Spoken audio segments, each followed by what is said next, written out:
Hi, good afternoon, everyone, and welcome to Friday. This is our third webinar of the week for our ARC webinar, ARC Fraud Awareness Month webinar series. Sorry about that, it's a bit of a tongue twister.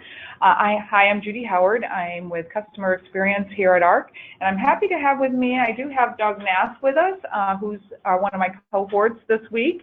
Cornelius had to step out today, so he won't be with us, but Doug Nass has been with us for over 25 years and has spent most of that 25 years in the fraud area here at ARC. So he comes with us with a wealth of experience. He and his team, along with Cornelius Haddington, have put together this whole month of informative, educational webinar series. We've had guest speakers from some of the other folks in the industry. Today I have with me is Adnan Jafer. He actually is our Senior Manager of Enterprise Risk and Compliance for our whole ARC organization. He's been with ARC for over 5 years now, and a lot of his responsibility includes overseeing programs such as the International Organization Standards for Information Security and Risk Management. I know that's a mouthful, but Adnan's going to be going over that with us here on the phone today because it's a really important role. He also oversees PCI, is what you hear a lot about, especially as agents, which is the payment card industry program here at ARC. And he oversees, his responsibilities include supporting the internal audit and board and management committees. He reports directly to our executive team on all of these things. So we're really happy to have Adnan here with us this afternoon so that he can kind of explain this further, go more in depth. As always, I encourage you to ask questions as Adnan is going through his presentation. You can do that by going to the right-hand control panel where it says questions. Type those in. As always, you're going to be on mute through this call, so the way to ask those questions is to type them in, and we will get to those. A global question that's always asked is we will be sending this presentation out, and we will be posting the recorded webinar on our corporate site on the fraud area in the month of October. Some of these will start being posted sooner than that, but the whole series should be posted as of the 1st of October. So Adnan, without further ado, I'm going to hand it over to you to get started. Thanks so much, Judy. Is this showing here? I wasn't sure. Okay. Over here. Good afternoon, everyone. Thanks for joining us on this Friday afternoon. I know this is an exciting topic to close your day out, I hope. But we'll be on for PCI for travel agents, protecting valuable customer data. Just want to set some expectations for the webinar. Want to make sure that you understand we're doing it just on behalf of ARC, and what I will be talking about is just kind of some industry best practices, what I've gleaned over the years in terms of what kind of good data security practices are. What it's not is how to become PCI compliant for your organization. I want to make sure that's super clear on that. It's just one thing you'll understand is that PCI can be very complex and or very simple depending on your organization, but that's why you don't really kind of have a method or madness on how you become PCI compliant for a specific company or entity. I've kind of put this ARA statement in here just for your edification. I'm not going to read it, but it's just there for you. But to sum it up, ARC doesn't confirm PCI compliance, but we definitely want to make sure that travel agents are PCI compliant because again, our customer data is very important to us. Great. And Adnan, just for clarification, the ARA stands for the Agent Reporting Agreement. For those of you on the phone that are kind of struggling for that acronym, but as you all know, that is the Agent Reporting Agreement. Thanks, Adnan. Well, thanks, Judy. We will get to a lot of acronyms today, so I appreciate that. So here's the agenda for today. I wanted to keep it short and simple, but there'll be a lot of content, and please let me know if I'm getting a little too technical via your questions, but I know I'll try to keep it up at the 30,000 foot level in terms of some of the technical areas here. We'll start with the importance of being PCI compliant. I'll get into some of the history lessons on what the payment card industry is. I wanted to introduce also why staying PCI compliant at ARC looks like. You'll understand this. I want to make sure that you understand kind of the breadth and work that we do and understanding how that kind of translates into that next topic of managing customer data overall. So it's all kind of interconnected, and I want to kind of give you the setup for it and then show you kind of what needs to be done from your perspective as well. So the importance of being compliant, this is the why, right? Why do we need to do certain things? And so as I was preparing for this webinar, I just did a simple search on the Wall Street Journal for the word breach and data breach, and it yielded 358 articles on the subject, right? So that kind of tells you the depth and breadth of this topic of how, customer data information is just important out in the stratosphere of the internet and the world. And so even within the travel and retail breaches over the years, starting from 2013 to present date, even this year, 2 different type of breaches, right? Both one retail, one airline area. So again, the why is there. It's a matter of what you do about it from that perspective. So again, it's something where it's an inconvenience, but you don't really need to enforce the understanding of why we need to do some of these things from a PCI perspective, or just data security, as I will say in general. So PCI compliance, these are some of the sound business practice. I wanted to set it up just to kind of make sure you understand where we're coming from.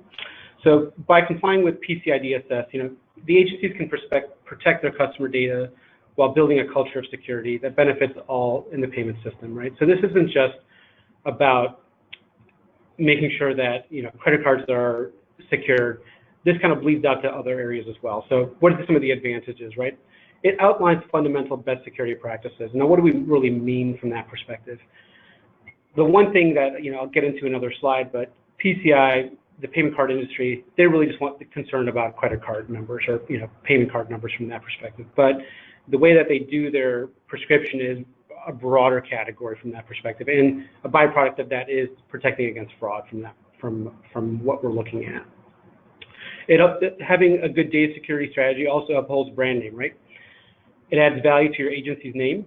It assists with building confidence when selecting an agency, saying that, hey, we care about your data, right? That's important to be able to say out there. And it bolsters reputation as a trusted and secure agency. These are things that are really important in the industry, and making sure that you follow through on them, and also you can tout these things. These are good things that we should be able to hear. And it's a community, it's an ecosystem, right? Where we need to be able to have trust with one another. Facilitates customer confidence, kind of goes back to trusted and secure agency.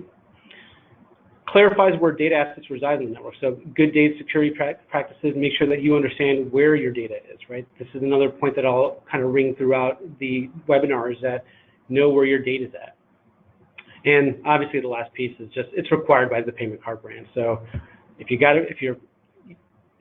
are handling any type of credit card information, you're required by the payment brands to take good care of it. Moving on to, now this is one of those shocker slides, right? Non-compliance, risk, fines, fees, costs, and loss. Now again, this is something where I wouldn't say that all of these things would be a result of having a breach or a data compromise at your company, but it's things to be aware of. You don't want to be in any one of these scenarios. So I think the understanding of what this could do to your company, and from just both, and this is the next laundry list of items, but brand impact is always important, right? If you're in a headline, not always a good thing for one of these, for a data breach or something like that. We want to make sure that you're in headlines for good reasons, like best sales for the year or something like that. But these are all just kind of items that can result from a data breach, and all the different things that just kind of compound from that. So from financial fines to just internal costs of just making sure that you have to put monitoring for a person's credit history report. So there's a lot of things that kind of go on from that perspective. So again, I'm not going to go through all of them, but I think you'll get the point in terms of what having I'll say this, a weaker data strategy might cause you if you're not kind of doing those items. I threw this in here so that we understand kind of like our responsibility in the ecosystem of what we look in. So as an organization, we do process payment cards. We are a service provider within the industry. And we have the responsibility, again, to prevent and detect fraud. This is, again, the reason why we're having this month as well. So it's a matter of we're doing this for you. Ours also is subject to, obviously, PCI-DSS, and this is a data security standard that we should talk about. And part of my job is to make sure that we have an ongoing compliance process. Funny enough, we're going through that right now. And so it started this past month, and we will be kind of continuing on through November 30th. to make sure that we continue to make sure that we are PCI compliant. We want to make sure that people who have day-to-day access follow certain data security practices, and those with special access need follow heightened security practices. So if you do have payment card information at your fingertips, we enforce upon you to understand certain things here at ARC. And then an item that we do have here at ARC as well is we just have a really good security awareness presence throughout the organization culture, and people understand that violating PCI-DSS can be costly to ARC. And from that previous slide, you understand why it could be costly to ARC. People just don't follow the rules from that perspective. So just a little, and we'll talk a little more about ARC in a bit too as well. So I just want to kind of frame that for you in this slide. So here's the history lesson. The payment card industry, and what is it? Before we get started, I wanted to level set on some more acronyms so that as I continue to speak, I don't have to continue to say the entire word, but we'll kind of go through that. But so the key PCI terminology, and PCI is payment card industry, as we were talking about, but the PCI Data Security Standard, the DSS, so I'll say PCI-DSS, it's a baseline of technical and operational requirements designed to protect account data. I'll get into another slide about that. Self-assessment questionnaire, and this is a questionnaire designed to assist organizations in self-evaluating their IT and payment processing environment. One thing I was talking to Judy before we started the webinar was that my focus for this webinar was going to be more on probably the mid to lower, not lower, but mid to smaller size travel agents, because your volume is not going to be as much as a larger agency. And so the SAQs will actually be more important for you to understand versus the full-blown PCI assessment, which ARC does and some of the other larger players in the industry. So an SAQ is important, and this is one of the areas that being able to navigate which SAQ you have to actually complete is also another webinar in itself, probably. So that's in itself. Vulnerability scanning. This helps secure your business by identifying weaknesses in your network and applications. This is an area where it just is like a health check. Think of it as a health check where you kind of have a third party do a scan of your systems, and or internally you can do a scan of your systems, and it says how healthy are your systems and where you have to actually put some remediation plans in place for that. A qualified security assessor, not qualified security, but qualified security assessor. This is a person who certifies to validate that a company is compliant with PCI-DSS. We have a QSA here. We have a third-party company that does our assessment every year, and it's we have about a team of 3 QSAs that come in and review our work, make sure they double-check our work, and they look at what we do. So this is essentially an auditor to some level, but they're not auditing per se, they're assessing our program. And these are the people that come in and actually have an independent view and make sure that what you're saying and you're doing are the same thing. The approved scanning vendor, it's an ASV, that's kind of the acronym there. And this is another third party that's certified to perform vulnerability scanning. So within PCI, you're allowed to do to have external parties do that scan. They have to be independent, but also internally, you can do that yourself. So you can be your kind of own, quote unquote, approved scanning vendor. Again, they're looking at the health of your systems, both from an external perspective and an internal perspective. And cardholder data, so CHD is an acronym here, but refers to any information printed, processed, stored, or in any format of a payment card, right? So this is, when we talk about cardholder data, it's debit cards, it's credit cards, it's anything that kind of has that 16 or 15-digit credit card number that we go on. So again, some terminology that I wanted to put out there so as we continue on, it makes sense for you. Payment card industry history lesson, here we go. So this started back in 2006, and this is where the brands came at some point and said, we can't be doing this independently for each credit card that we issue, right? So Visa had their own standard, American Express had their own standard, Discover had their own standard, and they said, you know what, let's get together and just kind of say, okay, we'll put a consortium together, and they created the PCI Council, essentially. And the council was formed of all the brands, and they've got people who sit on their council. They've got their own kind of leadership team that's independent of the brands, And it also makes up of the industry people, from the people who use credit cards within the industry. So there's another group of people who kind of sit on their board as well. But essentially, as I say, in a nutshell, the council was formed to secure cardholder data. And that's pretty much their mandate, right? So I kind of joke about this, but from the council's perspective, a credit card that's not there is a good system. And also, in contrast to what Judy mentioned, kind of the other program that I run here is ISO 27001, and just at a really high level, ISO really, from a data security perspective and a data information perspective, they care about three things. They care about confidentiality, integrity, and availability. PCI, they do not care about availability. So in their eyes, a down system is a good system because therefore you cannot get to your credit card information. So it's one of those things where if you understand that they are looking at securing cardholder data, that's what they're looking to do, right? So from their perspective, a unavailable credit card is a good credit card. And then the third bullet point here, enforcement of merchant compliance is managed by the individual payment brands and not by the council. And this is true for non-compliance penalties as well. So if you do have a type of, let's say you only take Visa and MasterCard, right?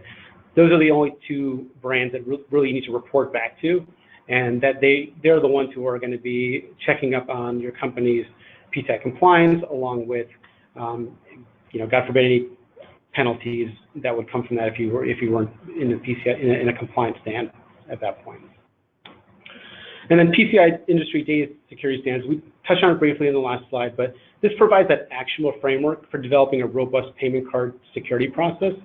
And we'll get into this in another slide, but it really includes, prevention, detection, and appropriate reactions to security incidents. A lot of this is a framework to make sure that we're doing the right things from a compliance perspective. And the last piece is probably one of the most important pieces is that who does this apply to? It applies to merchants and service providers, right? It applies to their systems, networks, and applications that process, store, and or transmit credit card numbers, right? That is where we're coming from.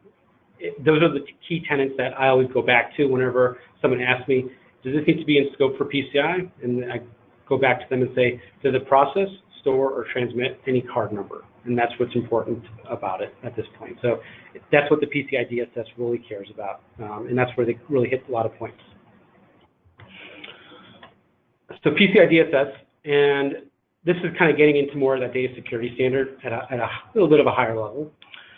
Within the DSS, it outlines 12 requirements for compliance, and this is at a higher level, right? So you'll see on the left-hand side, the goals are to build and maintain a secure network, to protect cardholder data, maintain a vulnerability management program, implement strong access control measures, and then monitor and test your networks, and then maintain just kind of a governance model in your information security policy within that.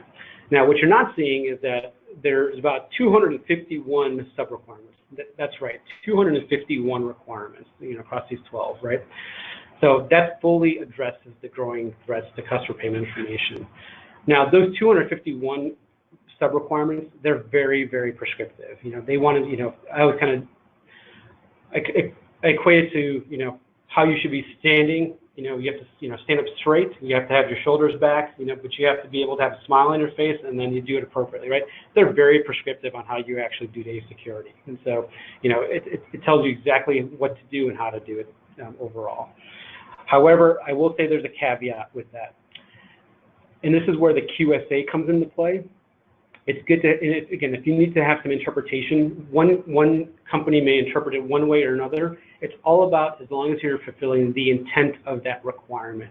And through the years, we've always had this philosophical debate on certain requirements to say, does it really mean this or does it really mean that? And I think that's where you kind of have to make sure you have your best intention and making sure that the intent of how you are fulfilling that requirement is met. And you may need to actually validate that with someone.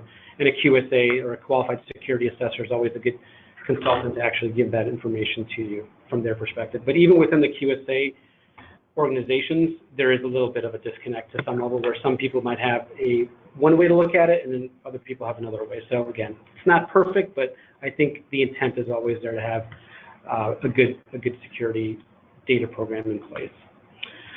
So what PCI level are you?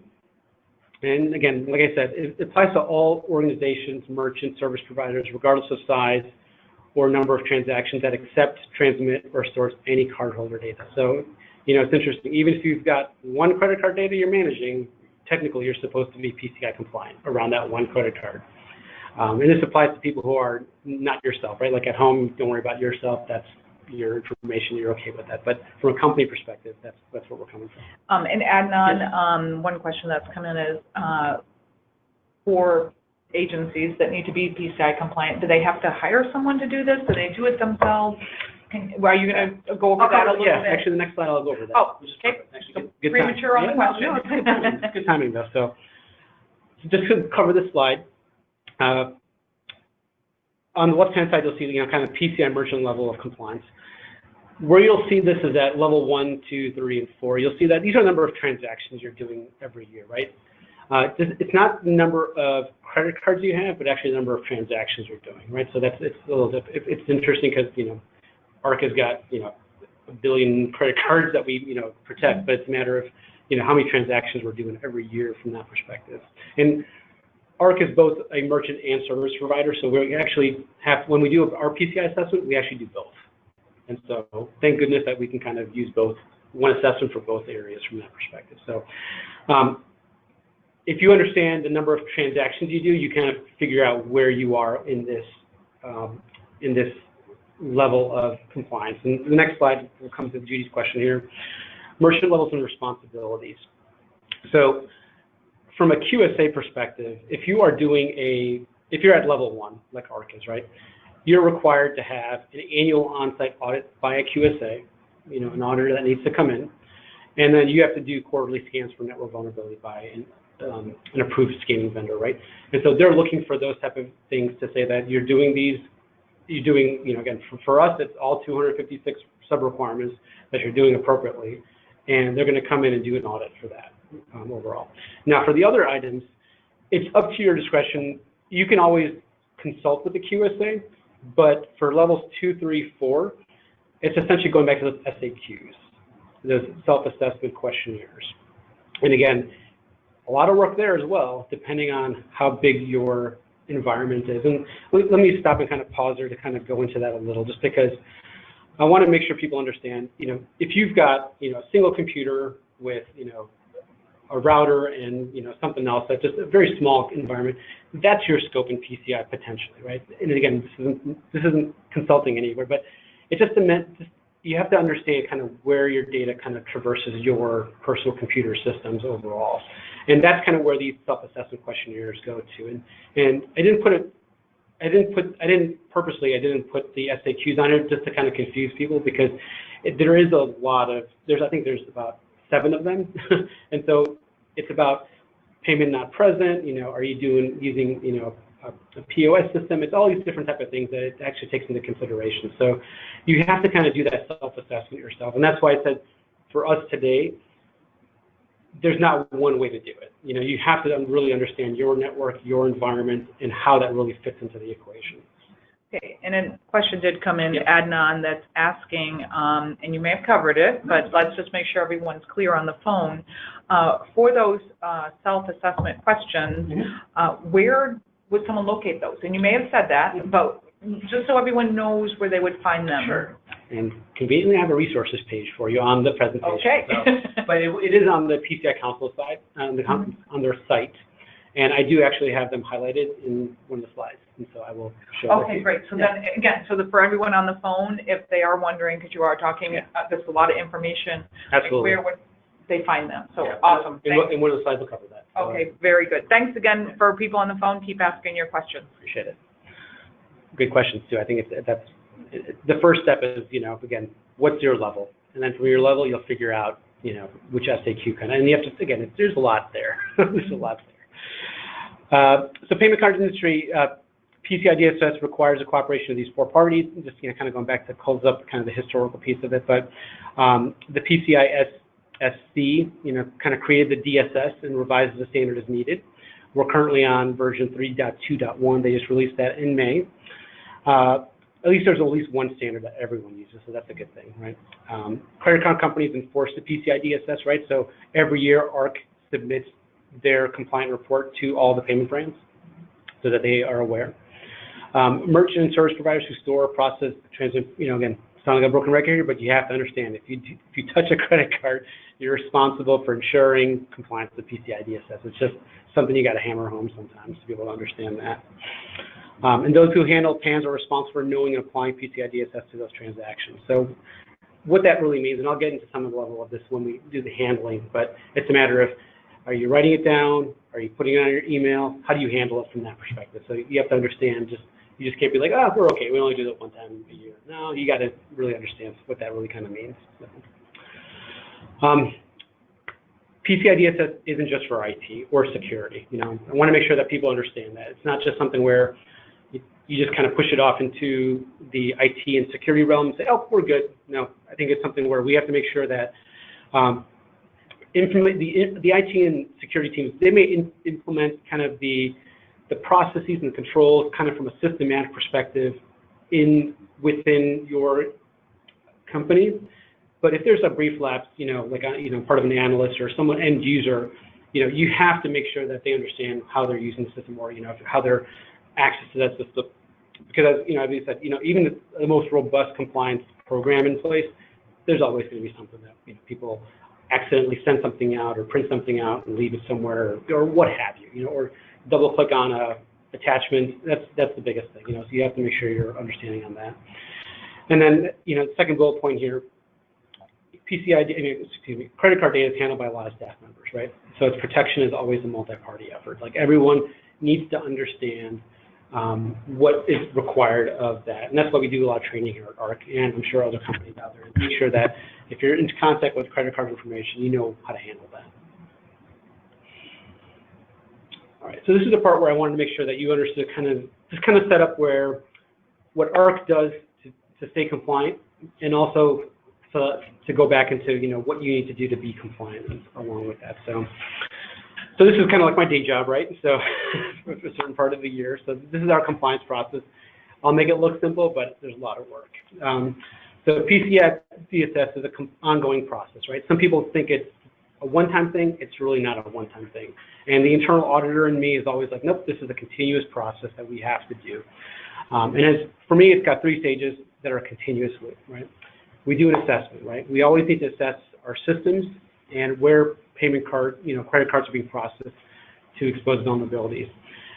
This part is interesting because we're installing new servers, we're standing them up, we're making sure that we've got enough scalability and bandwidth so that we have, our applications run well.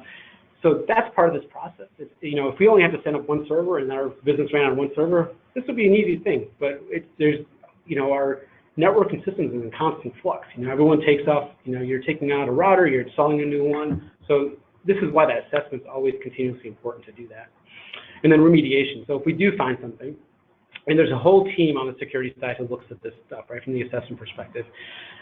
And what happens is if they find something, they push it back out to our friends over in business technology and say, this server has an issue, can you make sure you patch it up or do whatever you need to do? But that's the thing. We always have to make sure that we're doing this. And when you look into the DSS, into the standard a little more, you'll see that there is a constant need for patching, on a monthly basis so that there's no vulnerabilities that are exposed to our environment. And then reporting. This is where I kind of come in to say that we got to document the remediation and submit compliance reports, to the banks and brands and networks. So I kind of simplified that there, but remember what I said. There's 256 sub-requirements to the overall 12 requirements that they're asking about. Now, at ARC, we've got, let's say, 7 platforms. So kind of do 7 times 256 or 251, and you can see the number of papers we have to actually submit to the QSA for the review. So it's a lot. It's a lot from that perspective. And then you start over, right? So that's the thing. You kind of continuously go through this process. Again, this is what we do at ARC. I want to make sure that people understand that, it is a constant effort we have to go through. It's in no small part. It's a team effort. It's something where it's not just me looking at it. Obviously, there's so many people in our technology organization, our security organization, and even at the business level that they're helping out, Doug included. It's always these things where people are very vigilant about this and understanding of what this process goes at. And I kind of put this last line here that we do expect everyone to take an active role in assessment of this process. I would definitely agree. I think Judy and Doug would agree with me that people understand the importance of this at ARC. It's not that something we're like, it's just PCI. No, it's actually, it's PCI. So I think people understand some of that. But again, it doesn't drive the business. It's just a matter of making sure that it is a supporter and an enabler so that we are more successful. And as I say, it makes us so you don't have to worry about it, right? We want to make sure that the business doesn't have to worry about it, since if we're doing our job, then business as usual from that perspective. So, what does ARC do to maintain compliance? Now, good laundry list here too. Again, training is integral. We do something on a monthly basis to make sure that people understand, and not just for PCI, for just general security awareness overall. We'll cover topics like travel security awareness. We'll cover topics like phishing, so on and so forth. So people are always understanding that it's something part and parcel for what you do to keep a good data security strategy in our organization. We talked about annual risk assessments, making sure that we understand the posture of the company in terms of the business technology, and making sure that, with any changes that occur within a application change or within a business process, and it has impact on a PCI or a credit card flow, we need to make sure we understand that and look at that overall. So those are important. We talked about quarterly PCI internal audit reviews to some level, and I think we were talking about just that continuous compliance. We want to make sure that people are there to always look at us and kind of double check our work to some level as well. We did talk about the external QSA a little bit. I'll kind of skip over that. Maintenance and reinforces a strong internal controls environment. This is important overall, and this is just that strategy on good data security. In addition to PCI, we are certified on ISO 27001. One word on ISO 27001, it is a information security risk management framework, not a compliance framework. So this is actually a broader scope than PCI, but they kind of are somewhat complementary. So we kind of do both here because, like I said earlier, PCI only cares about the security of credit cards or payment cards information, versus ISO, it holistically looks at everything within our organization. And then, from my perspective, it's for us, it does a very good job of kind of giving us a good umbrella for us as a company. Again, it goes back to a secure and trusted brand that we have. Quarterly vulnerability scanning. This is an item that we do on a quarterly basis. We have a team here that does that for us, and they submit reports to me so that we can submit back for our QSAs. Annual network penetration test. We didn't talk about this, but one thing I want to make sure that people understand is that I was talking to our QSA at one point, and the quarterly vulnerability scans we talked about in the levels, that also depends, again, on your environment. So if you don't have an internet-facing business, so if you're not taking credit cards at the front end, you don't actually, technically, you don't have to do an ASV scan or a annual or a quarterly vulnerability scan. So those are the things that some of the complexity of PCI, you really need to understand what your environment is like. So again, don't quote me too much. That's why I want you to go to a professional to kind of do that. But it is something where if you do have that presence that's internet facing, again, it's more of kind of that exposure you have out to the internet versus if you do everything kind of that's not in, to some, when I say that, I mean that you've got like a storefront that looks at, that's available to everybody versus, my email goes out to the internet. Well, that's not technically kind of outward facing, right? That's always inward facing. So that's where this annual network penetration test would come into play, where, sorry, the annual network penetration test. So if you do have an externally facing website, this would be something that you have to do on an annual perspective that makes sure that, again, going back to the things where it's a health check to make sure that other people from the outside can't get in easily, right? Review of our third-party vendors, it's important for us. So from an ARC perspective, we do all the credit card processing, and we don't really have what I'll call a extended PCI scope. We, as an organization, extend your scope. Okay, so I'll get questions from travel agents to say, can you provide us, an attestation on compliance because you are part of our processing scope for credit card information. So from our perspective, that's kind of what, it's important for you to understand your third parties. And so for us, it's not a lot of people that we have a lot of third parties that extend our scope. So what that also means is that who has your data from a credit card perspective. So there's not a lot of people today that are managing, transmitting, or storing our data right now, and that's important to understand that kind of nuance. Again, like I said, it's not always a cut and dry thing with PCIs. It's usually a thing to understand that. And that continuous process of identifying, reporting, and reading issues. That's just that overall piece that we have to make sure that I'm looking at. And the last thing I put on from an ARC perspective is that you are an important part of keeping ARC in compliance, and that goes for anybody in any company strategy, right? If you see something, out of the ordinary, say something. If you're unsure, just ask questions, because 9 times out of 10, that's a good thing. It might not be anything, but it's good from an awareness perspective. And I will say that the culture here definitely is that people email corporate security all the time about the smallest things, and I know that they're appreciative of that. They say, thank you so much, we'll look at it, but, and we'll get back to you. So the awareness piece is a very important part of that overall data security strategy. All right, so this is kind of where you come into play, how do you manage your customer data, and how do we look at this? And so I wanted to go over just what cardholder data is. And I think people understand what a credit card looks like, but I wanted to make sure that you understood kind of the mechanics of this as well, just to look at it again. And again, this goes back to the store, process, transmits credit card information overall. Another abbreviation for us, a primary account number. This is, again, just the card number. We call it, again, most of us call this a credit card number. And this is that 16-digit or 15-digit credit card number that you can store within your environment. Expiration date and cardholder name and address. Now, the left-hand side, it's okay to actually store that information within your environment, but the information on the right-hand side is a no-no. So that CID, that CVV, the card verification values, the mag stripe, that's not allowed in the PCI world. Okay, and so from that perspective, you should not be storing any of that information. So as you see on the slide, the PAN information, the 16-digit credit card numbers, expiration date. It's okay to keep on even the cardholder name and address. Again, it's something where I'll get into it, but it's a matter of what's acceptable or not. You need to understand some of that stuff. And the DSS, the Data Security Standard, in Requirement 3 really goes through some of that in detail. I did put I was thinking about, as I was developing this presentation, should I kind of tick and tie every single requirement to it? And I said, I'd be here forever kind of doing that work. But I did, for this one, I just kind of put a little bit of a requirement on the right-hand side, requirement 3.2.1 and 3.2.2.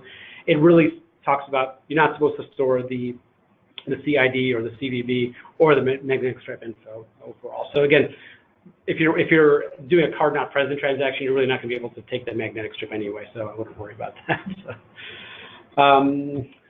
So what do I need to do, right? And I always put this as the first thing, for cardholder data, if you don't need it, don't store it, right? That reduces your risk profile overall from a PCI perspective, right? So if you don't need it, don't store it. That's just, tenet number 1, because if you don't need it, you're not going to have to worry about it. And so I think that's, again, going back to my comment of how PCI doesn't care about your availability, meaning that if your system's down, that's a good system. So, because then nobody can get your credit cards from that perspective. But your second biggest tenet is going to be protect cardholder data, right? Protect cardholder data, protect cardholder data from a PCI perspective. You want to make sure you're doing the things that are right. What do you also need to do is, prevent unauthorized use. In the audit world, we call this access controls, right? We want to make sure that whether the data is printed or stored locally or transmitted over public or remote server or service provider, you want to know who's got access to it and making sure that the right people have access to it, not the wrong people. Be aware when sending an email with cardholder data. If your company's got secure mail functionality, that'd be awesome to use it, or even kind of where it's encrypted, right? We're going to start talking about encryption in a little bit. It's something where it's important to make sure that sensitive data is unreadable. Unreadable is kind of what they use in the DSS. It's not encryption. It's kind of unreadable information, and that includes obviously the payment card information. Be aware when you're transferring or sharing data, right? Making sure that you understand that what you're doing with that information. If data is stored, ensure it's on a secure drive or secure area, right? going back to some of this encryption stuff we'll get to. Try not to store cardholder data on a laptop. Now, don't take this as a mandate for me or anything, but it's one of those things where laptops are mobile. And it's something where if people continue to have, credit card numbers on their laptops, if you don't have your laptop encrypted from a drive level, then if someone takes your laptop, they've got information overall from that perspective. So I think it's just a good practice, right? Just don't store it where it can walk. Let's put it that way. Understand which employees have access to systems where cardholder data can be accessed, and evaluate the access for appropriateness. And so this is an item where what we do here at ARC is we evaluate these things at least twice a year for sensitive systems overall, whether they have credit card data or they have personally identified information. You want to continuously look at those systems that have credit card information, say, are these the right people that need access to it? That's a good question to always ask. And then the outcome of that is that take away access if they don't need it. In general, no cardholder data should ever be stored unless it's necessary to meet the needs of the business, with appropriate business justification, of course, right? Ken, kind of going back to my first bullet point, if you don't need it stored there, don't put it there. If you do need it there, make sure that the people that need to access that system are the only people that need to access that system. So here's some of the detail of this. So I went back from the perspective of if you need to print it, process it, store it, or transmit it, I kind of wanted to walk you through those areas and say, what do I need to do with that cardholder data? So if you're printing cardholder data, right? So even when you're writing it from a piece of paper and putting it on, like you're on a phone call, print it in such a way that the only first 6 or last words needed from that perspective. So I kind of give an example here where, the first 6 and last 4, that's acceptable completely from a PCI perspective. The one thing I'll clarify is that PCI only cares about, to tell you the truth, the 15 or 16-digit credit card numbers in whole, right? So if you've got a system that's got these masked information where you're only doing the first 6 and last 4, everywhere in your system, you don't have to worry about anything. That's awesome. It's something where it only cares about your complete 15 or 16-digit credit card numbers. So again, be aware of that from just the overall care and feeding of your systems. Even when credit card numbers are, taken, notes over the phone are subject to PCI. So my advice is shred them when you're done with that, right? So it's something where someone may ask you, how do you handle that when you're on the phone call? You can kind of do it from that perspective. And I'll talk about phone call in a second again.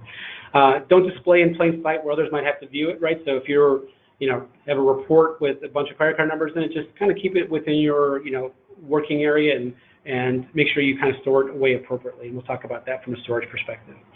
And don't distribute the information to those who don't need it. Again, going back to who needs to see what and who needs to see it from that perspective. So next thing is processing. Now processing, this is the bigger piece. And I didn't really kind of detail a lot of this information because if you're processing it, you're doing a lot more for your company. And so this has got that whole kit and caboodle. I just put that, you got to do all these things. Tokenization, you can look up tokenization is, but the way I like to describe tokenization is that it's a system process where I give you my full credit card number and you give me back a picture of a cat. And that picture of a cat lives in my system overall. And this is what we call devaluing your data, right? No one's going to want a picture of a cat because if not, you can't buy anything with that, right? It's a matter of, that full 16 or, 15 or 16 credit card number. That's what's the important part of it. So tokenization is one of those things where it's a wonderful thing, but it's one of the methods you can do from a processing and how you protect the cardholder data, right? And the rest of the stuff kind of falls into place for, so like anti-malware, right? This is your antivirus system. So, if you don't have an antivirus system in place, this is another entry point in where an actor, a bad actor, can come in and compromise your information and get the cardholder data. So all of these things lead up to cardholder data information and compromise from that perspective. Great. Yep. Adnan, I'm going to jump in here because we do have a few good questions here. It says, can the CVV be stored in a separate location without the data? Stored in a GDS, do the same rules apply like for CVV? Yeah, so from a PCI, again, I'll go to the scripture of PCI-DSS. They say it's not, you should not be storing that ever. So that is kind of the thing where you don't and again, depending on, so if it goes to a GDS and they're storing it, it's kind of like they shouldn't be storing it. Again, I can't speak to that, but it's something where what the DSS says is that, the CVV is something that you should not be storing. At all? At all. Okay. Yeah, exactly. I think that's a really good point for us to all to take away today, for those of us on the call. This is another really good question, I think. Many resorts and suppliers operating outside the U.S. require we send a copy of the front and back of a credit card with a driver's license, and we fax it to them. This can be for a tour, destination wedding. The question is, how do we handle this? And then the second part of this, it says, these hotels requiring the card info, when it's faxed, it's to their internal revenue regulations mandate that they have the credit card copy for their audit. So meaning they're asking, it sounds like they're asking for this information so that they have it on file so when they get audited. Oh, I see. Interesting. And if that's not the very regular practice. Yes. And this Doug, is something we here at ARC, we recommend to agencies as well. It won't protect them from a chargeback, but it's all about, okay, you receive this information in, now what? What's the responsible thing to do with it? How long do you store it? Where do you store it? So those are things that, those are real world implications that we need to work through. And what's the answer? So, this is where that community kind of comes into play, right? So when and I want to make sure that I'm looking at this correctly. So when you send that credit card information, and this is like a whole bunch of information, actually, I'm like, it makes you kind of... That makes everyone nervous. Yeah, it makes everyone nervous. It makes me nervous right now. So from my perspective, you got to have that understanding of when you're sending information, via fax, that's hopefully, I'm hoping it's a secure fax, right? Because there's also unsecure faxes too. So, you're wanting to make sure that that's over an encrypted transmission process. And we're talking about kind of transmit and store on the next slide here. But you want to make sure that you understand when the receiving party gets that information, right? So if you're getting that information, technically, they're supposed to be responsible for that information, and they should be handling it appropriately too, right? So like I said, anybody who's handling credit card data needs to be adhering to the PCI-DSS from that perspective, right? And so some of the and I'll talk to maybe the slides here, and I'm hoping I'm going to answer that question as we kind of go through transmit and store from this perspective. So in the fax piece, I get it. So as a best practice, we're going to be encrypting data inside your network at all times, and that's kind of what we're doing overall. So that encryption, that tokenization is really important to make sure that that credit card data is unreadable in your ecosystem overall. We talked about limiting access to information using encrypted channels to those in ARC who need to know it, or in your agency overall. So again, making sure when you're transmitting information, so internally it's okay to email back and forth something typically. There's technologies in place to detect credit card numbers, but at the same time, it's that secure, encrypted, or unreadable format that we want to make sure we're looking at. Use limited access privileges on networking equipment to implement least privilege. And so this is, again, a little more tech talk here.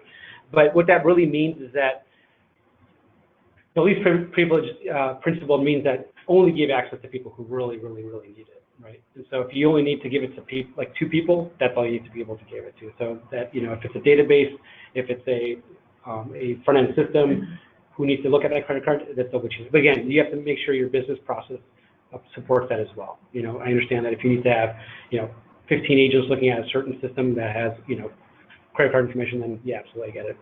And then the last bullet point, when distributing outside of agencies, always use a secure distribution method, such as secure FTP, right? Now we talked about faxes, right? But secure mail and encrypted media. So if you need to, if you need to burn a CD, make sure it's an encrypted CD from that perspective. But again, I hope you don't have to do that. Or an encrypted USB drive or something like that. I didn't put faxes on here, and I probably should have, but we do have secure faxes here at ARC, and we want to make sure that, that gives us peace of mind that's going over a secure connection, right? And so when I'm faxing something, it's being transmitted over a secure connection. Now, that fax on the other end might not be a secure fax per se, but again, that connection, that point-to-point, essentially is secure. And then obviously paper is generated from that perspective, right? And so the next thing is, let's go to store here. For paper, I didn't really call it out specifically, but for paper, and I'm not sure, I'm curious, I know I covered it somewhere, but for paper, you want to be able to make sure you put it in a secure filing cabinet, a secure room, something that someone can't get to. It goes back to that least privilege, right? Who's got the key to that door?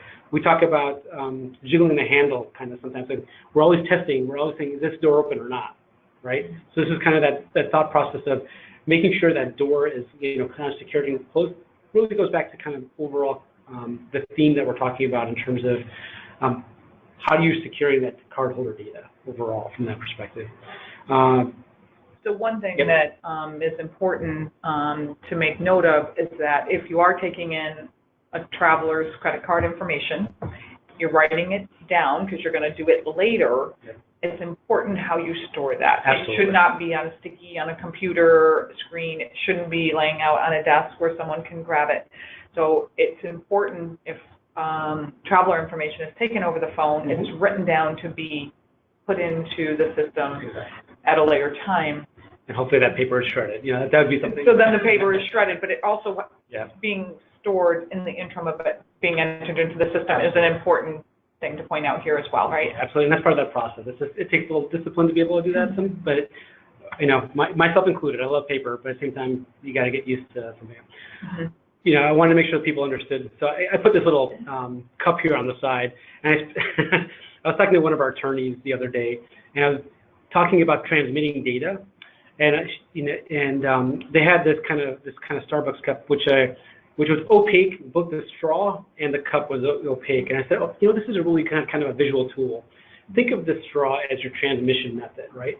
And then the cup is where you kind of land or store that information. So when you think of it from a drink perspective, right? You don't know what's inside there.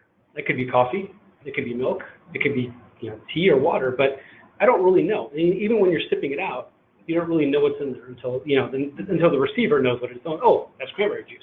And so that was kind of my silly visual, but it's just like that's kind of the visual I would say to kind of say that you want to keep things so people can't see what it is, unreadable, not known, and secure. And secure. So not only can they not see it, but it needs to be secure so they can't open up the cup to. Absolutely, you can't open up, and also the person who's got access to that cup, right?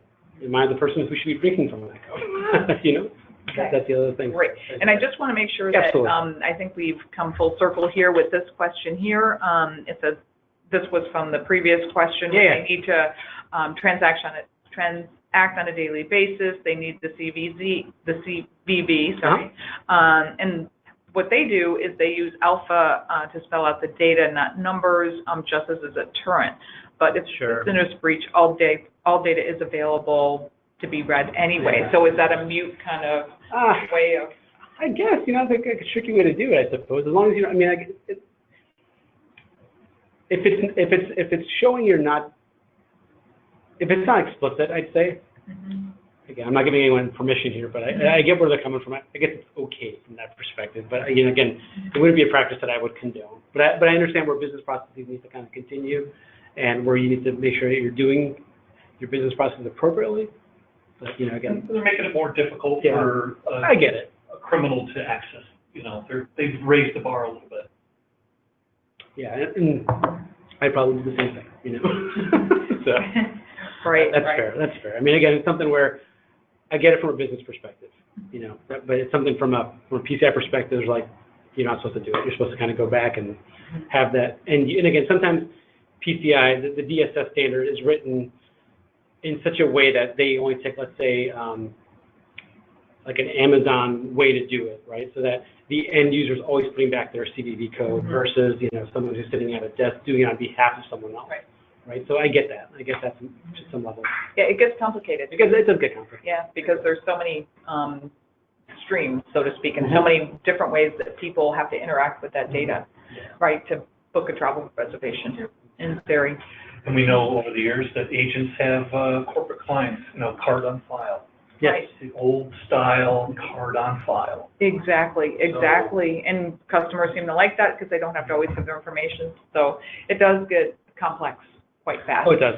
And that's for the thing. Adnan, right? Yeah, it does. And it's all a matter of setting a strategy and making sure that you're aware of it. And then, as I kind of mentioned overall, it's like just know where your data is and protect it. And then I think that's kind of a guiding principle. Mm-hmm. Is there a question, or do you want me to? And I was just going to add on one of our callers on the phone that had asked in regards to the international travel where they are acquiring the copies of things. Yep. They said that they refused to send it this last time, but they called for it. So the thought is they're going to write it down anyway on the other end. Okay. But one of the solutions was that they agreed to have the client be billed on arrival. So there's maybe ways of trying to push back a little ways around it. But again, if they still are calling and you're calling and giving that information, chances are they may be writing it down on the other side. There's all these different ways you have to look at it. Because you think, oh, I'm safer because I'm verbally giving it, but on the other end, we're not sure of how they're actually handling it right. Yeah. The risk guy in my head, I'm like, this is an opportunity for for making the process better. So it's just and I get this, and you know, I love this industry for what it is, right? It's just you know, it's always evolving, and we have to make sure. But it's all good conversation because everyone interacts this way every day. Yeah. As you know, the folks on the phone are pointing out. Yeah, it's confusing. Agreed. And so, you know, what's interesting to me is it's also just that relationship you have with those other travel agents or, you know, hotels or whomever you're doing the business with, just to kind of say, hey, you know, even to give them a heads up to say, are you handling this data appropriately? Can you just tell me what you're doing when you're getting it, just so you can kind of get some level of comfort. A tangential story to some level. When I was doing a loan application for a mortgage one time, you know, I asked the bank, how are you handling all my information? I'm giving you like my life history, and you know, and I was very specific. I'm like, can you just tell me what you're practicing? I never got a response back, and I'm like, thank you so much, you know. And so it's one of those things where like asking the question kind of puts people on like, okay, I should think about this, you know. And like, and I requested actually at that, you know, another email, can you please destroy all my data? Like I didn't go with them.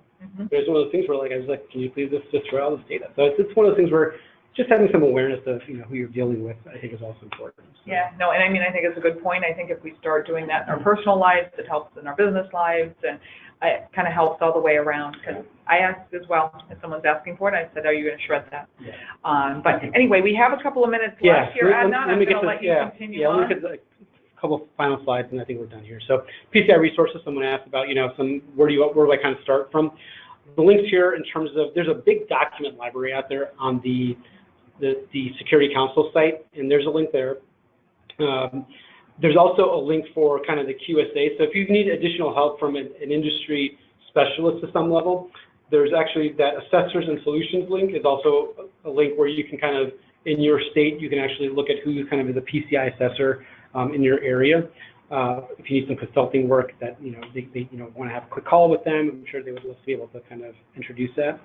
And I just kind of that was kind of in preparation, I saw this kind of PCI compliance guide.org. It was a kind of good FAQ that covered maybe some of the questions I didn't cover today. And so it's really good from a merchant perspective to say, hey, add some follow-up questions, maybe it answers it there for you. But some of these images down below, kind of, when you get the presentation, you can zoom into them. But it kind of gives you the SAQs that are listed. It goes with the standard, and also some of the other informational items that the council provides. So a good resource for you there from that perspective. And so I'll sum up here just in a quick last minutes here. But my guiding light for you guys are always like, know where your data is. Just understand whenever you have like sensitive data, understand where you keep it and how you manage it, right? If you don't need that credit card data, just get rid of it. You know, that's the biggest blessing that we could do here, is just to get rid of that credit card data. And if you need to keep it, protect it. Protect that cardholder data. That's really important for us to understand. And then any entity handling credit cards is required to adhere to PCI. So it's kind of that whole holistic last message from that. If you've got credit card data, you're going to need to comply with PCI, and that's what we're going for. So. Great. I know there was a lot of information sharing here today, Adnan. Can you go back to the previous slide? Yes. Someone's asking, yeah, I think so folks can write that information down as we conclude. We are at our time here this afternoon, and I really want to thank you because it's important, and it's important for everybody. And it's something that we just don't talk about because we want to talk about this. It really has an impact on the credibility of businesses, customers, and how people feel about doing business and interacting. So thank you very much for taking the time with us this afternoon. I will be sending this deck out. Adnan, I'm looking at you. This is okay that we can send this out. So I will be doing that in the next week or so. Just bear with because we've had a lot of webinars in the past couple of weeks. And I just also want to say, because Doug is here and this is all about fraud, and reiterate our fraud hotline number, which is 358-0393, 855-358-0393. That is the fraud hotline number here at ARC. If you suspect fraud, call us. Don't hesitate. Don't feel like, oh, I'm not sure. Call us, and we'll help you through that. The other way you can get in touch with us is by email, stopfraud@arccorp.com, which is arccorp.com, stopfraud@arccorp.com. And thank you all. We just want to bring up one other thing with our slide here is our Travel Connect conference that's coming up in October. If you haven't registered yet, this is a wonderful way to interact with our airline partners, our agents, our GDSs, and others that are attending. It's really a well-attended, informative conference that ARC does put on annually. It's our 5th annual, I think. But we have some really great keynote speakers. We have some great breakout sessions if you're kind of wondering what's happening in the travel industry and where we're going. It's a great one to attend. And you can go to arccorp.com/travelconnect, or just, I think, if you plug in ARC Travel Connect, it will bring it up in the Google search. So we look forward to hopefully seeing you there. But if not, we have 3 webinars coming up next week that we hope to have you join us, or at least for a couple of them or one of them. And then the final week we will have, we'll wrap that up with a panel on September 27th. So as always, thank you for attending. We went over a couple minutes. Thank you for all bearing with us. Enjoy your weekend. Hope everyone stays safe with all the storms, and hopefully you can join us. You can always contact me as well, jhoward@arccorp.com. Thank you, Doug. Thank you, everyone on the phone, and most of all, thank you, Adnan, for a wonderful webinar on a Friday afternoon, depending where you are. Thanks for everyone for sticking in there. I appreciate it. Take care. Okay, thank you.